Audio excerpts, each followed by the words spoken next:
And then the conversation came around to the only person who's ever got the better of Meth on a feature is Red.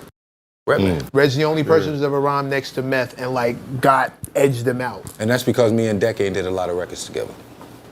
Because if Rebel had the look that a lot of us had gotten in the beginning, there's no reason why he, as opposed to being, and not saying taking this a slight against MC Ren, I'm saying like MC Ren was known as a lyricist in NWA, but he was never as big as Easy, never as big as Ice Cube. Right. Lyricist.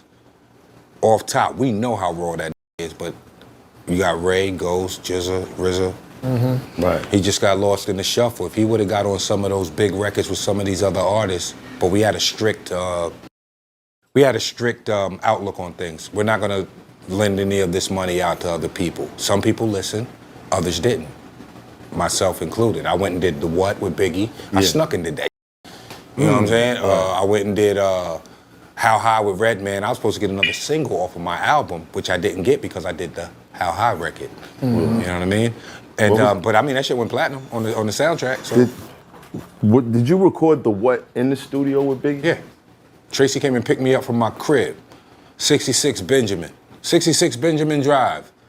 Don't harass the people that live there now. She came and picked me up from my crib, drove me over there and shit, and it was I can't remember where the fucking studio was and shit, but I remember it had couches and shit in there. Easy Mo B was there, Puffy was there. There was a little dining table where you could eat at, and Big was there. And we both sat there and wrote our rhymes. And there was a lot of snapping going on. Big used to snap on Puff all the fucking time. Really? All the time. But Big snapped on everybody. You know what I mean? Lil C's used to get it too. Yeah. He'll tell you though. Them niggas had jokes, man. Funny niggas. And while we was in there, we wrote the verses down and shit, spit our shit. So Biggie wrote it down? Yeah. And me and Puffy played a little torture and shit, then Tracy took me home. And I was like, man, when niggas hear this, when niggas hear this shit, it's I'm gonna be not on. gonna let you speed through that, man. I'm not gonna let you speed through that. Not gonna let you speed through that. Cause you guys went back and forth. Yeah. When you were hearing, okay, all right, cause The What is a testimony of what are you talking about? You were jotting. That record is like, I get it. The process, by the time I got there, Biggie's verse was written and he told me that he wanted to end it with, you can't mess with M.E. and I was supposed to go T-H-O after M.E. But I overlapped him because it didn't fall on beat doing it that way. Right. That's where the T-H-O-D, man, here I am, I'll be damned if this ace and shit. And I wrote that shit. That shit was quick as fucking. Who was I biting then? Who flowed? Nas. nah. I was biting Nas flow. I'll be damned if this ain't some shit. Time to spread the butter lyrics over harmony grits. And it was like that, just that trap. I beat the jet, broke it up into my own shit because it's, you know, coming where you rest at, surrender. Step inside the ring, you the number one contender. Looking cold booty like your pussy in December. Nigga stop snitching. Button up your lippin'. For method all you're getting is a can of ass whipping. And from there I went to the studio. I just made a song, bro. When I made the song, I paid no attention to the song. It was the drunkest shit I ever made in my life. I swear to God, Hey Baby was the drunkest shit I ever made in my life. The goofiest, drunkest shit I ever made. Right. In my book. Right. I made that shit. I never paid no attention to it. The people that was around me started sending that shit out to people. But it was for a DJ specifically, Yeah, right? it was about it. We was in the club and they was screaming it out. Right. So I got to the studio the same night. It's the same they were just yelling in the club. I'm like, make a song about this.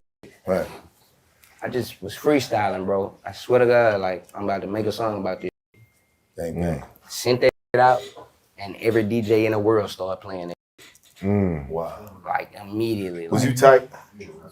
Like out of all the records, was you like, yo, Look at his face. Just my brain, Not that face. making hits. Not that Pick this. Got that face. As soon as you said it, was you tight? bro, I was super tight. No doubt. I've been rapping my ass off. You want to know what we say in the club? That's what they wanted. Yeah. Like, but they like 21 Savage. Because he got that slow just like that. Right. So that's why when I hear 21 Savage, I'm like, I know exactly why he winning, bro. Right. The But- same reason Baby won. Right. Laid back, rasp, little tone in your shit, Right. and it's gonna go. I mean, logically, the hits are gonna be things that appeal to the masses. You know what I mean? As much as lyric, I'll be busting my brain trying to come up with bars and complex shit. Everybody ain't gonna get that shit. Exactly. It's gonna be the simple shit that's gonna everybody get it. They gonna That make you say, what the I was like, that? I think we say what the because of what hip hop came from. Yeah. And we're like, it used to be like this, but now it's about a catchy hook and a catchy beat. Bro, they got the craziest. Not a catchy beat, but something just universally understood. Right. You know what I mean? You could be somebody that barely speak English and understand the record. You know what I mean? A lot of that come from the fact that our parents didn't allow us to speak Ebonics. If we said some weird shit, our parents was probably, demonized. hey, what is that you saying? No, they'll check you. They made us do our homework yeah. in front of them, and when we said some shit that sound crazy, they checked us on it. Right. So it's like now it's like the English language has been compromised to the point of just talking however the fuck you talk. Oh, right. When Jay and Nas was going through what they was going through, how difficult was it for you? Well, to be honest with you, I didn't even realize that the freestyle Nas gave me was him going at Hov. About the Kings. Yeah, I didn't even realize. I went to go meet Nas to finish the freestyle in Long Island. We was doing the freestyle. I got it left. I didn't even realize what he was saying on there until way after. I didn't even realize that he was throwing shots. Shots, yeah. Because niggas don't say names, so it's like Right. it could be. But at the time, I was like, oh yeah, he told my Hov. That's crazy. Yeah. It's crazy. It's crazy. So how did they get back to you? That was the eye for eye freestyle. Hov never even mentioned it to me, to be honest with you. But that was the eye for eye freestyle from Nas. That's where he started throwing shots, and I didn't even realize. I was like, it kind of went over my head at the time. So for the record, Nas started it. Oh, come on! I'm not saying that. Just so y'all know. Stop the cap. Nas started it. You see what I'm saying? That's not what he said. Queens niggas. That's not what he said. Was Renee a true story? Renee's a true story based on a shorty that we lost called Ebony Williams out in Queens. You know what I'm saying? She got killed at a payphone and shit. It was a war going on, north side and south side. And that situation happened. So I just wrote that as, you know what I mean? OD to her. Yeah, I wrote that though as far as like writing stories and feeling like I had to write a story. And plus at the time, who's at Universal and my man Tim Dogu was telling me that you want to write more than just what street and just rapping and about, being fly and all that type shit, right? You want to be a longevity artist or you just want to rap for the hood, right? Type shit. So yeah, I thought about that story a lot. Then I thought about like, man die all the time and go through some shit. We always end up under the ground. But when the shorty died, that's a whole different story. Yeah. You know what I mean? If you ever lose your shorty, how you feel about that? Like, you know what I mean? Wow. So, and besides that, the influence comes from, artists as Tupac and things like that. You want to go outside of what you already be doing all the time, writing about the same old. So, Right. took a chance to write about some shit like that, right? And that's basically what I do, right? As an artist, you want to Step out the box. see what it is. You can't just keep talking about the same old joint. You talk about. I like to be talking about it, like you say, current events, but the past shit I went through, the shit I'm going through now, whatever it is. We all going through it. Somebody understands the story you're gonna tell. I'm trying to put that to paper. You know what I mean? And music. So I love them days of that era. Because like it's a story. It's a single. Now you're not gonna hear it. It's not gonna be put together like that.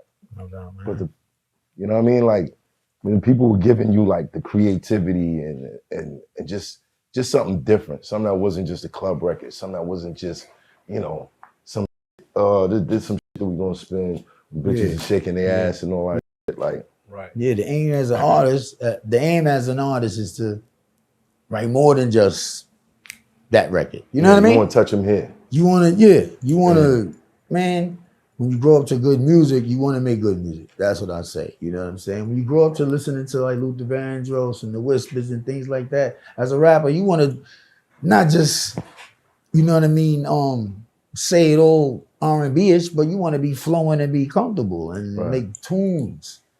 That's what you know what I'm saying, Tim Dog taught me, like, you know what I'm saying? Yo, we was Quad Studios, man. One of the greatest nights ever. You know what I mean? Going in there and making music. And then from there, I just didn't know how to not stop. I got my man DJ Say's one of the original niggas from Hot Watts doing this thing over here. You know what I'm saying? Used to break records for niggas before the shit started. You know what I mean? Hot wax. Hot wax. There we go. Hot wax.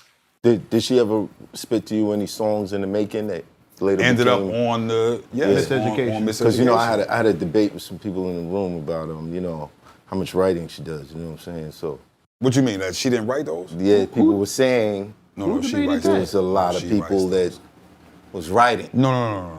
Not her lyrics. No, not writing. The music. The music. I know that. No. What you talking about? What you that talking was the about? claim. She claimed to What the- write and produce everything. Okay, That's the issue. what She that didn't do that. what that should have been is Exactly. when Vader Nobles There you go. brings you Lost Ones, should have just said Vader Nobles. You know what I'm saying? But at the end of the day, it's a break from, oh, y'all think Clef and is the only one no, I can do what, you know what I'm saying? Right. But it's simple, and you can see how Sony could come in and do that, but you can't take away from, no one ever penned nothing for her. Right. What he's talking about is the different producers and that sort of The thing. writer's Because credit. when you got the album, it said written, produced, And da-da-da-da, arranged. and Orchestrated, arranged yeah. by You know what I'm Lauryn saying? Hill. That's But the don't, description. please don't take away from her pen. All right. Please do Space, not I just take need away you to from- get that clip Yeah, please where don't take Esso away was from- wilding. Hold on. And just put that around there. Just put it in a little box. Remember Remy was here? Wait, hold on. Remy was here. Said it was Heineken. No, Oh, you trying to bring her down with y'all? No, All right. Remy sat right where Guru was at, and he's like, everybody knows niggas was writing for her. She said that right here. No, niggas, nobody Listen. wrote for her. No, Listen, on the camera, to be clear, the discrepancy is written, produced, and arranged And- as if she did everything. Everything. That means I understand that. I That means understand she did 100% of the record. And Just play in but slow motion let's- the clip let's- where he was like Here's the point. Is that let's Because the say beat writer is a writer. let's say Right. Not yes. Now we have to make that clear. But let's say, for example, there's been plenty of people who did one beat for Jay. Ninth Wonder is an example. My brother, I love him to death. He'll take that thing and make a whole conglomerate out of it because he goes, yo, I did this on the Black Album and I'm moving on. What Vader and a lot of people missed was the year of walking around the industry going, yo, I did this for Lauryn on Hill. this 5-time Grammy Award-winning And album. you should give me work now, and Yeah, I'm gonna get right. paid. But now. that's what we have to differentiate. But don't you ever in your life think that somebody wrote something for Lauryn Hill? Are you out of your mind? That's a major hit to not be able to say, I did this on this album and get the work that comes from that. No, that woman's pen is impeccable. Hard Not Life tour, right? They had an intro to the tour where they in the back of this police van with the jumpers on. Yep. Right? Yep. They need He somebody. was on backstage. They need somebody to score it. Right? He convinced them to let me try. So I go in Enterprise Studios in LA and I do a beat and sound effects and everything for the shit, and they loved it. Right? So that was the intro to the show for Hard Not Life. For the whole tour. For the whole tour. Right. But Beans heard it and was like, yo, I need that beat. And that beat ended up being Ride for My Niggas. I'm gonna ride for my niggas. That part. Die for my niggas. It became that. So that's the beat I had done for Joe. So that was my introductory to Roc-A-Fella. Being the first guy that I produced for. Right. Then after that, I did Raw and Uncut. Going on cut for all the bitches and hoes. First time Absolutely. seeing might hurt your nose. On the Strong Survivors and all that goes, yeah. So Right. that right there was my intro to doing records on Roc-A-Fella. Because I always thought that Big was the one that didn't write. No, after He that. did that later. After that, he was Yeah, like, he I did didn't that know he later. got it from Jay. oh, no, he got, it's hard to say he got it from Jay. He got it. He was like, oh, I'm not doing that shit no more. Wasn't Jay the originality of that? Wasn't he? Of not writing everybody rap? said Yeah, Rule says he got it from Hov. Everybody got it from Hov. Wayne. You know what I'm saying? Don't write and rhymes. I got it from that story.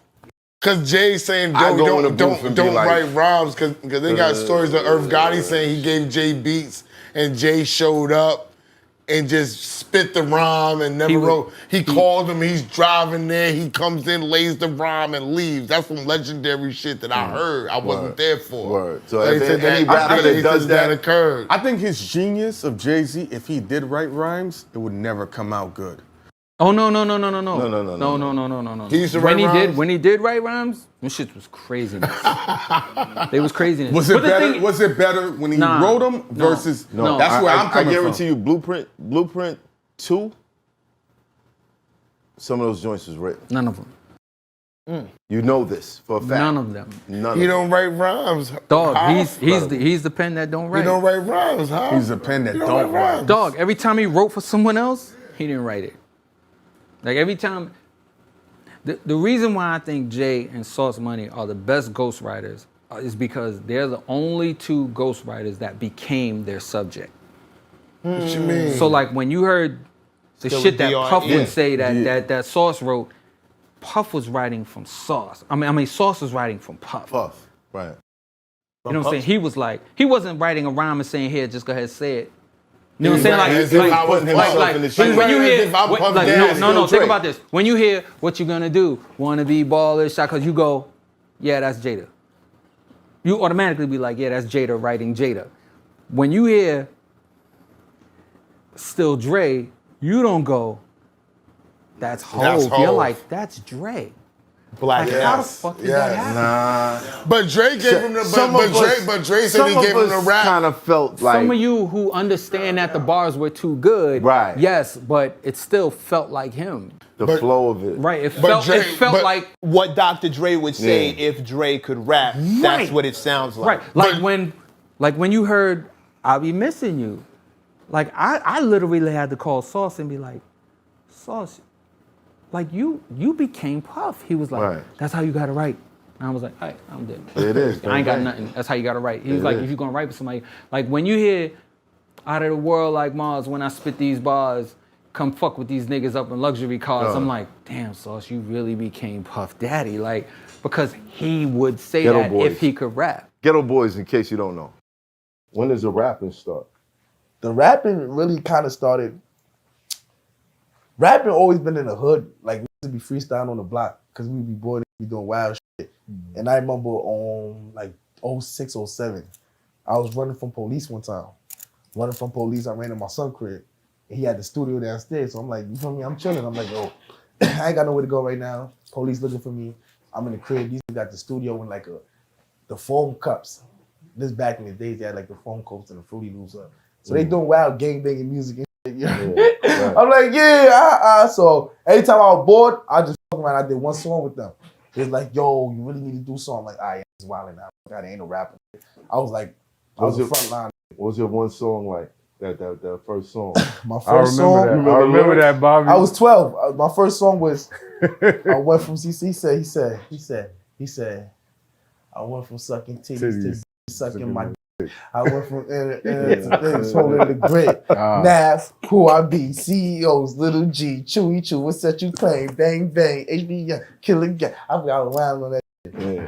I was Had a little flow to it. I had that flow. Bring that back. You know why I did that? I did that on Leather So Soft. I'll never forget that shit. Love that. It was on MySpace. All them shit was on MySpace. Y'all see how I looked when I was 12? I was a badass kid. I don't like showing pictures too much of me when I was young. I like to look like this now. You know what I'm saying? Island boy. Island boy. Both your parents Jamaican? No, my pop's Jamaican, my mom's in St. Vincent. Oh, okay. You got two different islands. Right. I never been to St. Vincent. Like, nah, that's what he was. So how you expect me to say something that's not me? It's not me, bro. Right. I'm not gonna do that. Right. I'm sorry. If that's what you're expecting. No, I'm not gonna do that. My man sacrificed so much for me. He stayed in the studio for 4 hours to write a rhyme for me. What record was that? Players Players Anthem. Players Anthem. I wasn't a rapper. He knew how to use me once he taught me how to work, and he knew I wanted to do that type of work. How old was you when you did that record? 15. Jeez. That's crazy. Say word. Who smoked more blunts than a little bit? What What are are you, an idiot? Listen to the lyrics. All I had to do was go in the room and memorize it. But you rapped it. Listen to me. Did But you hear me, man? listen to it. Did you hear me? That's crazy. Are we? I thought he was a grown ass man, bro, when I heard that. Listen to me. I'm 15. I've heard other niggas rap that we know somebody else wrote that. Go on YouTube.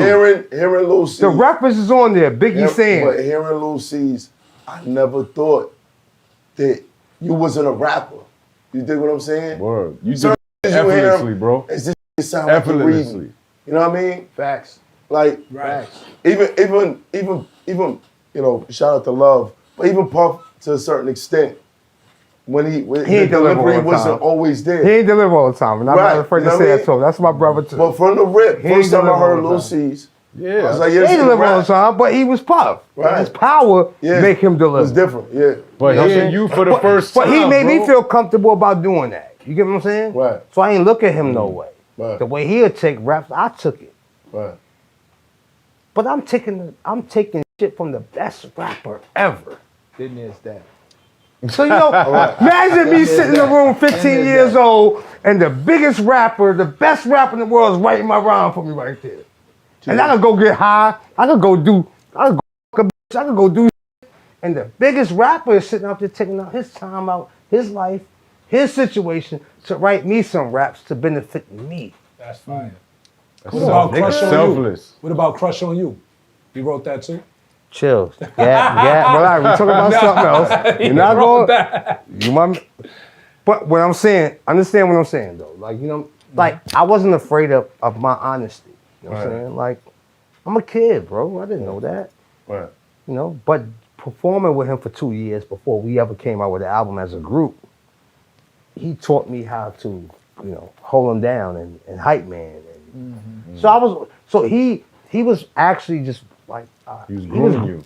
Just he skipping past was the block stuff. You want to He had a plan for you already. He was grooming me, going, all right, he know it already. He know how to rock. Were you there to see him? Were you there when he first started going on the road with Puff and Puff was being this hype man? Yeah, I did that nigga. I did one of his first shows. This Hoffa, trapper turn smack rapper. Only smack rapper that you know is smack rappers. Got bars, I can hang with the backpackers. Trap star, I don't hang with the backpackers. I'm in the hood with the work, you heard. Making fiends leave earth, you heard. Got your baby mama thirst, you heard. Feel the flow, nigga, throw it in reverse. This the way you need to surf, you heard.